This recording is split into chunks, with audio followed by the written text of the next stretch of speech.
It was a humid summer evening in Austin, Texas, when Emily Carter, a 26-year-old graphic designer, decided she needed a break from her usual routine. She had been working late nights at her downtown studio, trying to impress her new clients with bold campaigns and striking visuals. While her career was on track, her personal life felt dull, repetitive, and predictable. Emily longed for something different. Not in a reckless way, but in a way that made her feel alive again. Her best friend, Sarah Williams, noticed the shift in her mood and suggested an evening out. Sarah was a lively, adventurous soul who thrived on spontaneous experiences. "Emily, you need something refreshing," Sarah said, twirling her iced coffee in a small cafe near Lady Bird Lake. "Not romance, not work, not responsibilities. Just something new, something that gives you a story to tell." Emily hesitated. She wasn't exactly the type to chase after surprises. But Sarah's enthusiasm was infectious. Before long, the two of them were driving toward a hidden rooftop lounge downtown that Sarah swore was the hottest new place in Austin. The rooftop overlooked the skyline, with soft amber lights strung across modern wooden decks.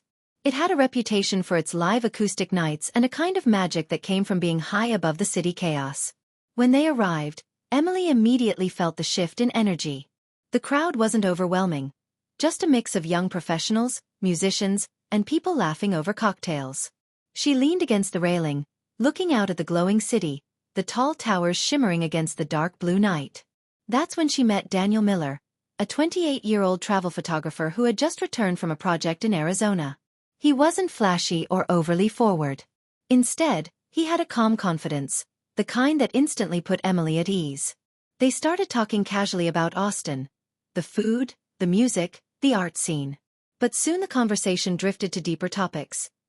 Dreams, challenges, and the little things that made life unexpectedly beautiful. Emily hadn't realized how much she needed this type of conversation. It wasn't about attraction or anything physical. It was about connection, laughter, and the comfort of being understood. Later that night, Sarah joined a group on the dance floor, leaving Emily and Daniel near the edge of the rooftop. A soft breeze carried the sound of guitar strings across the air. Daniel pulled out his camera, showing Emily some of his favorite shots from his recent trip. Sunrises over desert valleys, quiet towns filled with history, and candid portraits of strangers who trusted him enough to capture their essence. Emily admired his ability to find warmth and beauty in simple places. "Want to try?" he asked, handing her the camera. Emily had never handled professional gear before, but Daniel guided her gently, helping her focus on the skyline. The moment wasn't about perfection. It was about discovery. She laughed at her shaky hands, but Daniel reassured her. "It's not about the photo. It's about how you see the world." That line stayed with her. Hours passed quickly, but the night never felt rushed. They didn't share numbers, didn't promise anything beyond that rooftop. Yet, the experience itself left Emily buzzing with energy.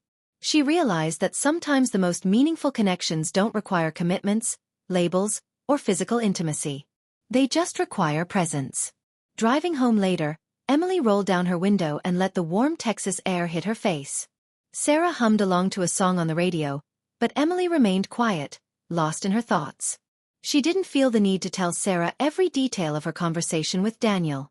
Some experiences, she realized, were meant to be carried privately, like a secret fire that warmed you long after the night ended.